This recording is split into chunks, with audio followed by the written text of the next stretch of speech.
വലിയ നഗരത്തിന്റെ ഹൃദയഭാഗത്ത് ആകാശത്തെ തൊട്ടുണർത്തുന്ന പോലെ ഉയർന്ന ഭംഗിയാർന്ന ഓഡിറ്റോറിയം. പുറത്തുനിന്ന് നോക്കുമ്പോൾ തന്നെ മഹത്തായ ഒരു പരിപാടി നടക്കുന്നതിന്റെ പാപം. അകത്ത് കടക്കുമ്പോൾ തണുത്ത എയർ കണ്ടീഷന്റെ ശ്വാസം, മൃദുവായ ലൈറ്റുകൾ, വലിയ വേദി, ചുവന്ന തിരശീലകൾ, മധ്യത്തിൽ പൊന്നുപോലെ തിളങ്ങുന്ന annual academy excellence award ceremony എന്ന ബോർഡ്.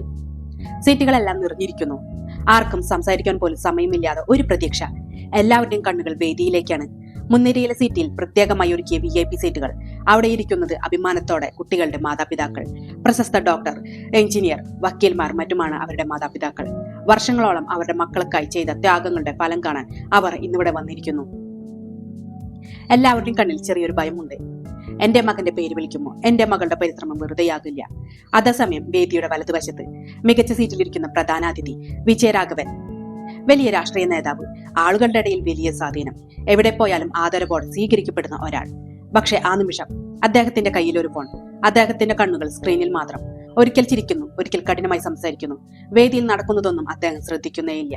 വേദിയുടെ മധ്യത്തിൽ നിരനിരയായി നിൽക്കുന്ന 10 കുട്ടികൾ, 10ാം റാങ്ക് മുതൽ 1ാം റാങ്ക് വരെയുള്ള കുട്ടികൾ. ഓരോരുത്തരും അവരുടെ ജീവിതത്തിലെ ഏറ്റവും വലിയ നിമിഷത്തിനായി കാത്തിരിക്കുന്നു. അവരുടെ കൈകൾ ചെറുതായി ഒന്ന് വിറയ്ക്കുന്നു, ഹൃദയം വേഗത്തിലിടിക്കുന്നു. ചിലർ കണ്ണടച്ച് പ്രാർത്ഥിക്കുന്നു, ചില മുന്നിലെ മാതാപിതാക്കളെ നോക്കി ധൈര്യമെടുക്കുന്നു. അപ്പോൾ മൈക്ക് ചെറിയൊരു ശബ്ദമുണ്ടാക്കി. ഹാൾ മുഴുവൻ നിശബ്ദമായി. അറിയിപ്പുകാരൻ ശബ്ദമുയർത്തി, ഇപ്പോൾ റാങ്ക് പ്രഖ്യാപനം ആരംഭിക്കാൻ പോകുകയാണ്. ആ വാക്കുകൾ കേട്ടപ്പോൾ എല്ലാവരുടെയും ഹൃദയം ഒരുപാട് വേഗത്തിൽ ഇടിക്കുവാൻ തുടങ്ങി. 10ാം റാങ്ക് അരുണിമ. ഹാളിന്റെ പിന്നിലെ സീറ്റിൽ നിന്ന് ഒരു പെൺകുട്ടി മെല്ലെ എഴുന്നേറ്റു. അവളുടെ പേര് അരുണിമ, പ്രശസ്തയായ വക്കീലിന്റെയും ഡോക്ടറുടെയും ഏകമകൾ. അവൾ എഴുന്നേറ്റ് അപ്പോൾ അവളുടെ അമ്മയുടെയും അച്ഛനെയും ഒന്ന് നോക്കി. അവൾ നേരെ ദീർഘശ്വാസം എടുത്തു. പിന്നെ നടന്നു തുടങ്ങി. ഓരോ ചൂടും വർഷങ്ങളായ പരിശ്രമത്തിന്റെ ഓർമ്മകൾ. വൈകിയെത്തിയ രാത്രികൾ, പുസ്തകങ്ങൾ, പരീക്ഷ സമ്മർദ്ദം എല്ലാം ഉണ്ടായിരുന്നു. അവള് സ്റ്റേജിലേക്ക് കയറി ട്രോഫിയും സർട്ടിഫിക്കറ്റും വാങ്ങി. മൈക്കിൽ പറഞ്ഞു അവൾ, എന്റെ വിജയത്തിന്റെ കാരണം എന്റെ ഗുരുക്കന്മാരാണ്. പിന്നെ ഞാൻ പഠിച്ചു. പിന്നെ എന്റെ മാതാപിതാക്കളും. അവളുടെ ശബ്ദത്തിൽ സത്യസന്ധത, അവളുടെ കണ്ണുകളിൽ നന്ദിയും ഉണ്ടായിരുന്നു. ഹാൾ മുഴുവൻ കയ്യടി മുഴങ്ങി. ആ ശബ്ദം അവളുടെ ജീവിതത്തിൽ ഒരിക്കലും മറക്കാൻ പറ്റാത്തതായി. പിന്നീട് 9ാം റാങ്ക്. മറ്റൊരു കുട്ടി വന്നു ട്രോഫി വാങ്ങി. അവൻ സ്റ്റേജിനെ റെപ്രസെന്റ് ചെയ്ത് സംസാരിച്ചു. പിന്നെ 8ാം 6ാം റാങ്ക്. ഓരോ പേരും വിളിച്ച് ഓരോ കുട്ടികളായി അവരുടെ കഥകൾ പറഞ്ഞു. അവർ ട്രോഫിയും സർട്ടിഫിക്കറ്റും വാങ്ങി. പിന്നെ 5ാം റാങ്ക്, 4ാം റാങ്ക്, അങ്ങനെ ഓരോ റാങ്കുകളും വാങ്ങിച്ചു കുട്ടികൾ. ട്രോഫി സർട്ടിഫിക്കറ്റും വാങ്ങിച്ചു പോയി. ഒടുവിൽ അവസാനം 1ാം റാങ്ക് എത്തി. ആ വാക്കുകൾ കേട്ടപ്പോൾ എല്ലാവരും മുന്നോട്ട് ഒന്നു നിന്നു. ശ്വാസം പിടിച്ചു. കണ്ണുകൾ വേദിയിൽ. ആ പേര് പറയാൻ പോകുന്ന നിമിഷം എല്ലാവരും നിശ്ചലമായി നിൽക്കുകയാണ്. 1ാം റാങ്ക്. ആരാണാവോ ആ 1ാം റാങ്കിന്റെ സ്ഥാനം? എല്ലാവരും പരസ്പരം ഒന്ന് നോക്കി. അതെ, 1ാം റാങ്ക് കിട്ടിയിരിക്കുന്നത് നന്ദു. ആ പേര് ഹാളിൽ മുഴങ്ങിയ നിമിഷം ഒരു ചെറിയ നിശബ്ദത. പിന്നെ പെട്ടെന്ന് പൊട്ടിത്തെറിച്ച പോലെ കയ്യടികൾ. ഹാള് ഏറ്റവും പിന്നിൽ നിന്ന് മാറി നിന്ന് മറ്റൊരു ബാലൻ മെല്ലെ എഴുന്നേൽക്കുന്നു. അവനാണ് നന്ദു. വളരെ ലളിതമായ, എന്നാൽ പഴയതല്ലാത്ത, ഇസ്തിരി ചെയ്ത് മിനുക്കിയ, ചുളിവുകളില്ലാത്ത, വില കൂടുതലല്ലാത്ത ഒരു ഷർട്ട് ധരിച്ച് അവൻ സ്റ്റേജിലേക്ക് നടന്നു കയറുന്നു. അവന്റെ വേഷത്തിൽ സാധാരണമെങ്കിലും അവന്റെ ഉള്ളിൽ വലിയൊരു പോരാട്ടത്തിന്റെ കഥയുണ്ടായിരുന്നു. ഒരു നിമിഷം അവൻ സ്റ്റേജിലേക്ക് കയറുമ്പോൾ അവൻ കാണികളുടെ ബാക്കിലേക്ക് നോക്കി. അതെ, അവൻ തലതിരിഞ്ഞു നോക്കിയത് അവന്റെ അമ്മയെയാണ്. ജലക്കൂട്ടത്തിനിടയിൽ ഒരാൾ മാറി നിൽക്കുന്നു. അതാണ് അവന്റെ അമ്മ. മുന്നിലെ സീറ്റുകളിലല്ല, പ്രധാനമായ ഇടങ്ങളിലല്ല, പിന്നിൽ നിൽക്കാൻ മാത്രം ഇടമുള്ള സ്ഥലത്ത്. പഴയ സാരി, ക്ഷീണിച്ച മുഖം, പക്ഷെ കണ്ണുകളിൽ അതിരില്ലാത്ത അഭിമാനം. അവൾ അവനെ മാത്രം നോക്കുന്നു, ഒരു വാക്ക് പോലും പറയാതെ. ആ നിമിഷം നന്ദുവിന്റെ കണ്ണുകൾ നിറഞ്ഞു. അവന്റെ ചുണ്ടുകൾ വിറച്ചു.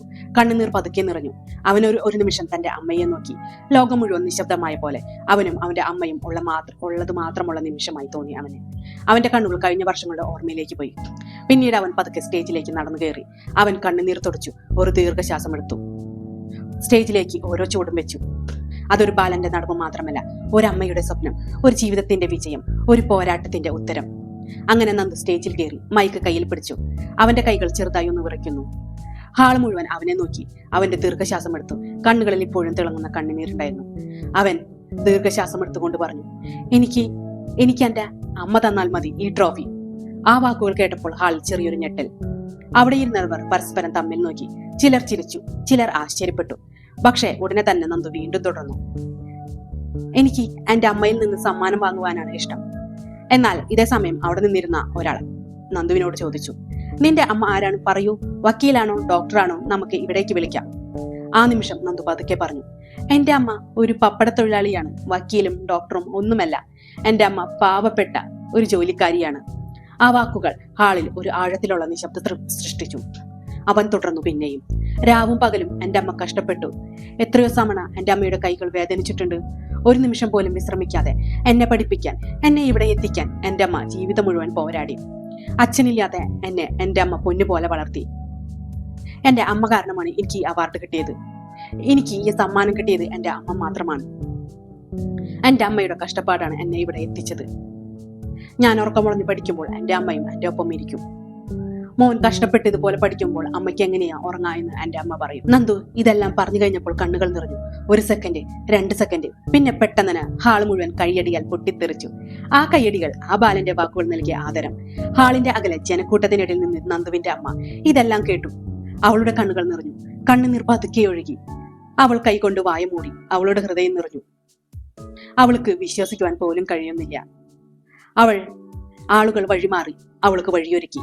അവൾ പതുക്കെ മുൻപോട്ട് നടന്നു. ഓരോ ചുവടും അവളുടെ ജീവിതത്തിലെ കഷ്ടപ്പാടുകൾ പോലെ ഭാരമുള്ളത്, പക്ഷെ ഹൃദയം നിറഞ്ഞ സന്തോഷം. നന്ദുവിന്റെ അമ്മ സ്റ്റേജിലേക്ക് എത്തി. നന്ദുവിനെ ഒന്ന് നോക്കി. കണ്ണുനീർ നിറഞ്ഞ കണ്ണുകൾ, പക്ഷെ മുഖത്ത് ഒരു പുഞ്ചിരി. ആ നിമിഷം പാവപ്പെട്ട പപ്പട തൊഴിലാളിയായ അമ്മ 1ാം റാങ്ക് നേടിയ മകന്റെ മുൻപിൽ. ലോകത്തിലെ ഏറ്റവും വലിയ ഭാഗ്യമുള്ള അമ്മയാണ് ഇപ്പോൾ അവിടെ നിൽക്കുന്നത്. അമ്മ സ്റ്റേജിലേക്കുള്ള പടികൾ കയറുവാൻ തുടങ്ങിയപ്പോൾ ഓരോ പടിയും അവളുടെ ജീവിതത്തിന്റെ ഭാരം ചുമന്ന പോലെയായി. പഴകിയ ശാരി, കഷ്ടപ്പാടുകളുടെ അടയാളമുള്ള കൈകൾ. പക്ഷേ ഇന്ന് ആ നടപ്പിൽ ഒരു അഭിമാനമുണ്ടായിരുന്നു. നന്ദു ഒരു നിമിഷം അമ്മയെ നോക്കി നിൽക്കുന്നു, കണ്ണുകളിൽ സ്നേഹവും നന്ദിയും. ആ നിമിഷം സ്റ്റേജിലിരുന്ന പ്രധാന അതിഥി വിജയരാഘവൻ. അദ്ദേഹത്തിന്റെ കണ്ണുകൾ അമ്മയുടെ മുഖത്തിലേക്ക് പതിഞ്ഞു. ഒരു നിമിഷം അദ്ദേഹം അങ്ങനെ തന്നെ നോക്കി നിന്നു.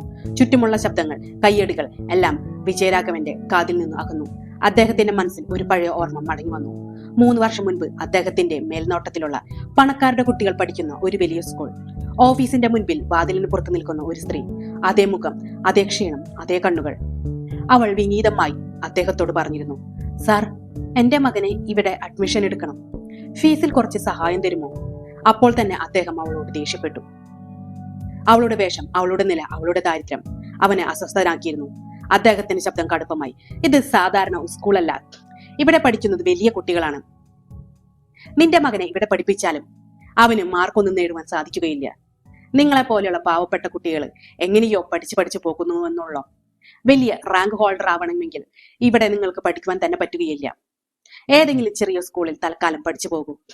ആ വാക്കുകൾ അന്ന് ആ അമ്മയുടെ ഹൃദയം തകർത്തിരുന്നു. പക്ഷെ ആ അമ്മ ഒന്നും പറഞ്ഞില്ല. തലകുലിച്ചുകൊണ്ട് അവിടെ നിന്ന് പോയി.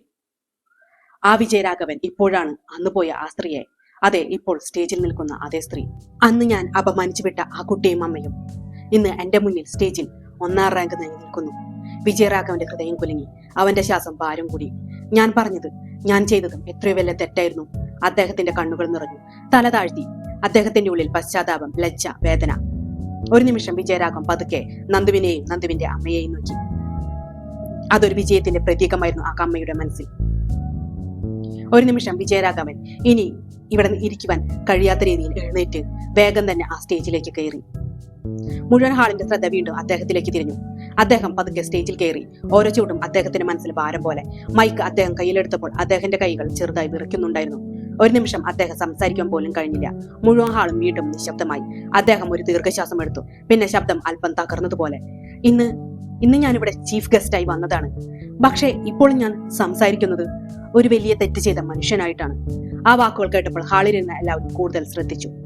അദ്ദേഹം നന്ദുവിന്റെ അമ്മയെയും നന്ദുവിനെയും ഒന്ന് നോക്കി. കണ്ണുകളിൽ കുറ്റബോധമുണ്ടായിരുന്നു. പിന്നീട് അദ്ദേഹം തുടർന്നു, 3 വർഷം മുൻപ് ഈ അമ്മയും കുട്ടിയും എന്റെ അടുത്ത് വന്നിരുന്നു. തന്റെ മകനെ പഠിപ്പിക്കുവാൻ ചെറിയൊരു സഹായം ചോദിച്ചു. ഒരു നിമിഷം അദ്ദേഹം തല താഴ്ത്തി. പക്ഷേ ഞാൻ അവരെ സഹായിച്ചില്ല, മറിച്ച് അപമാനിച്ചു വിട്ടു. ഹാളിൽ വീണ്ടും നിശബ്ദത. അദ്ദേഹത്തിന്റെ ശബ്ദം ഇപ്പോൾ കൂടുതൽ വികാരത്തോടെ. ഇപ്പോൾ ഈ നിലയിലെത്തിയിരിക്കുകയാണ് അവർ. ഞാൻ അന്ന് ചെയ്തത് എത്രയോ വലിയ തെറ്റാണ്. പക്ഷെ ഇന്ന് ആ ബാലൻ എന്റെ മുൻപിൽ 1ാം റാങ്ക് നേടിയിരിക്കുന്നു. അദ്ദേഹം നന്ദുവിനെ ഒന്ന് നോക്കി.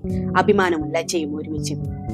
ഞാനിന്ന് മനസ്സിലാക്കി, പണമല്ല, സ്ഥാനമല്ല, ഒരമ്മയുടെ പരിശ്രമമാണ് ഒരു കുട്ടിയെ ഉയരങ്ങളിലേക്ക് എത്തിക്കുന്നത്. അദ്ദേഹം മൈക്ക് കൂടുതൽ ഉറച്ചു പിടിച്ചു. എന്റെ തെറ്റ് ഞാനിന്ന് തുറന്നു പറയുന്നു. എന്നോട് ക്ഷമിക്കണം. ഒരു നിമിഷം അദ്ദേഹം നിശബ്ദമായി നിന്നു. പിന്നെ അദ്ദേഹം തുടർന്നു, ഇനി മുതൽ നന്ദുവിന്റെ ലോക്കൽ ഗാർഡിയൻ ഞാനായിരിക്കും. ഹാളിൽ മുഴുവൻ എല്ലാവരും അതിശയത്തോടെ നോക്കി. നന്ദുവിന്റെ പഠനത്തിന് വേണ്ട എല്ലാ ചെലവും ഞാൻ ഏറ്റെടുക്കുന്നു. ആ വാക്കുകൾ കേട്ടപ്പോൾ 1 സെക്കൻഡ്, 2 സെക്കൻഡ്, പിന്നെ മുഴുവൻ ഹാളും കയ്യടിയാൽ നിറഞ്ഞു. ആ ശബ്ദം, ആ വികാരം, ആ നിമിഷം ഓരോരുത്തരുടെ ഹൃദയം സ്പർശിച്ചു. നന്ദു അവിടെ തന്നെ നിൽക്കുന്നു. അവന്റെ കണ്ണുകൾ നിറഞ്ഞ വിശ്വാസം വരാത്ത പോലെ. അവൻ തന്റെ അമ്മയെ നോക്കി. അവന്റെ അമ്മ കണ്ണുനീർ നിറഞ്ഞ് പുഞ്ചിരിക്കുന്നു. ഒരു നിമിഷം നന്ദു ഓടി അമ്മയെ ചേർത്ത് പിടിച്ചു. ആ ആലിംഗനം ഒരു സാധാരണ ചേർത്ത് പിടിക്കലല്ലായിരുന്നു. വർഷങ്ങളായി കഷ്ടപ്പാട് ചെയ്ത ആ അമ്മയ്ക്ക് അവൻ കൊടുക്കുന്ന പ്രതിഫലമായിരുന്നു അമ്മയുടെ ത്യാഗത്തിന്റെ വിജയം. അമ്മ അവനെ ശക്തമായി ചേർത്ത് പിടിച്ചു. അവളുടെ കൈകൾ അവന്റെ തലയിൽ വെച്ചു. അവൾ അവനെ വാരിപ്പുണർന്നു, കണ്ണുകളിൽ നിറഞ്ഞ സന്തോഷം. ആ നിമിഷം വേദിയിലോ ഹാളിലോ ആരും വേറെ ഒന്നും കണ്ടിട്ടില്ല. ആ അമ്മയെയും അമ്മയുടെ സന്തോഷം മാത്രമായിരുന്നു. കയ്യടികൾ ഇപ്പോഴും തുടരുന്നു. ആ നിമിഷം നന്ദുവിന്റെ അമ്മയും നന്ദുവും തമ്മിലുള്ള ആലിംഗനം അതൊരു സാധാരണ കാഴ്ചയല്ലായിരുന്നു. ഒരു സ്നേഹത്തിന്റെ രൂപം, ത്യാഗത്തിന്റെ വിജയം, അമ്മയുടെ ജീവിതത്തിന്റെ സമരത്തിന്റെ ഒക്കെ. ആ കാഴ്ച കണ്ടു നിന്നിരുന്ന വിജയരാഘവൻ അദ്ദേഹത്തിന്റെ മനസ്സ് തകർന്നു. അദ്ദേഹത്തിന്റെ കണ്ണുകൾ അമ്മയിലെയും മകനിയിലും പോയി. പക്ഷെ അദ്ദേഹത്തിന്റെ ചിന്തകൾ മറ്റെവിടെയോ പോയി. എന്റെ മക്കൾ. ഒരു ചിന്ത അപ്രത്യക്ഷമായി അദ്ദേഹത്തിന്റെ ഉള്ളിൽ ഉയർന്നു. വലിയ വീട്, വലിയ ജീവിതം, പക്ഷേ സമയം, സ്നേഹം. അദ്ദേഹം ഓർത്തു. തിരക്ക് പിടിച്ച ദിവസങ്ങൾ, മീറ്റിങ്ങുകൾ, ഫോണുകൾ, പൊതുപരിപാടികൾ. വീട്ടിൽ എത്തിയാലും ഫോൺ കയ്യിൽ തന്നെ.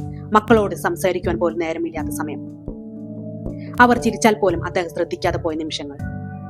അദ്ദേഹം തങ്ങളെ മക്കളെ ഇതുവരെ സ്നേഹത്തോടെ ചേർത്ത് പിടിച്ചിട്ടില്ല. പക്ഷേ ഈ അമ്മയുടെ മകന്റെ സ്നേഹം കണ്ടപ്പോൾ താൻ ചെയ്തത് എത്രയോ വലിയ തെറ്റാണെന്ന് അദ്ദേഹത്തിന് തോന്നി. താൻ നഷ്ടപ്പെടുത്തിയ ആ ദിവസങ്ങൾ അദ്ദേഹം ഓർത്തു. അങ്ങനെ പരിപാടിയെല്ലാം കഴിഞ്ഞു. അദ്ദേഹം മടങ്ങി. വണ്ടിയിലിരുന്നപ്പോഴും വീടെത്തിയപ്പോഴും അദ്ദേഹം നിശബ്ദമായിരുന്നു. വീടിന്റെ വാതിൽ തുറന്ന് അകത്ത് കടന്നപ്പോൾ അദ്ദേഹത്തിന്റെ മക്കൾ സാധാരണ പോലെ ഒരു നിമിഷം നോക്കി. അച്ഛാ എന്ന് വിളിച്ചു. ഇപ്രാവശ്യം അദ്ദേഹം അവരെ ചെന്ന് കെട്ടിപ്പിടിച്ചു. ഒരു നിമിഷം അവർക്ക് പോലും മനസ്സിലായില്ല. പെട്ടെന്ന് തന്നെ അദ്ദേഹം അവരെ വാരിപ്പുണർന്നു. അവർ അമ്പരന്നു. അച്ഛാ, എന്തു പറ്റി? അദ്ദേഹം ഒന്നും പറഞ്ഞില്ല. കണ്ണുനീർ പതുക്കി ഒഴുകി. അതൊരു പശ്ചാത്താപത്തിന്റെ കണ്ണുനീർ, പുതിയ സ്നേഹത്തിന്റെ തുടക്കം. ആ ദിവസം മുതൽ അദ്ദേഹത്തിന്റെ ജീവിതവും മാറി. തിരക്കുകളുണ്ടായിരുന്നു, പക്ഷേ സമയം കണ്ടെത്തി മക്കളോട് സംസാരിക്കുവാൻ, അവരോട് ചിരിക്കുവാൻ, അവരെ ചേർത്ത് പിടിക്കുവാൻ. കാരണം അദ്ദേഹം ഇപ്പോൾ മനസ്സിലാക്കി, ജീവിതത്തിലെ ഏറ്റവും വലിയ വിജയം പദവിയല്ല, പണമല്ല, സ്വന്തം ആളുകളോട് ചെലവഴിക്കുന്ന ആ ചെറിയ നിമിഷങ്ങളാണ്. അതെ, ജീവിതത്തിൽ പലർക്കും തോന്നുന്നത് വിജയം എന്ന് പറഞ്ഞാൽ പണം, പദവി, പ്രസക്തി. പക്ഷെ സത്യം അതല്ല. നന്ദു നമ്മളെ പഠിപ്പിച്ചത് എന്താണ്? പാവപ്പെട്ട ഒരു വീട്ടിൽ നിന്നായാലും, സാഹചര്യങ്ങൾ എത്ര കഠിനമായാലും, നമ്മുടെ പരിശ്രമം ശരിയായ ദിശയിലാണെങ്കിൽ ഓരോരുത്തരും വിജയിക്കുവാൻ കഴിയും. നന്ദുവിന്റെ അമ്മ നമ്മളെ പഠിപ്പിച്ചത് എന്താണ്? വിദ്യാഭ്യാസം നൽകാൻ പണമില്ലെങ്കിലും സ്നേഹവും പരിശ്രമവും ഉണ്ടെങ്കിൽ ഒരു കുട്ടിയെ ഉയരങ്ങളിലേക്ക് എത്തിക്കാം. വിജയരാഘവൻ നമ്മളെ പഠിപ്പിച്ചതോ? പണമുണ്ടായാലും പദവി ഉണ്ടായാലും സ്നേഹമില്ലെങ്കിൽ ആ ജീവിതം പൂർണ്ണമല്ല. നമ്മൾ എവിടെ നിന്ന് വരുന്നു എന്ന് പ്രധാനമല്ല, എവിടേക്ക് പോകുന്നു എന്നതാണ് പ്രാധാന്യം. കഷ്ടപ്പെടുന്നവൻ ഒരിക്കൽ തോറ്റാലും അവസാനം വിജയിക്കും. നിന്നെ വിശ്വസിക്കുന്ന ഒരാളുണ്ടെങ്കിൽ നീ ഒരിക്കലും തകർന്നു പോകുകയില്ല. നമ്മൾ ഉയർന്നു നിൽക്കുന്ന ഡിഗ്രിയോ പദവിയോ അല്ല, നമ്മളെ വിശ്വസിക്കുന്ന ഒരാളുടെ സ്നേഹത്തിലാണ്. നിങ്ങൾക്ക് ഈ കഥ ഇഷ്ടപ്പെട്ടു എന്ന് ഞാൻ വിചാരിക്കുന്നു. ഇഷ്ടപ്പെട്ടെങ്കിൽ മറക്കാതെ ലൈക്ക് ചെയ്തോളാം, സബ്സ്ക്രൈബ് ചെയ്തോളാം, സപ്പോർട്ട് ചെയ്തോളാം. ഇനി ഇതുപോലത്തെ ഇൻട്രസ്റ്റിംഗ് സ്റ്റോറി ആയിട്ട് ഞാൻ വരുന്നതായിരിക്കും.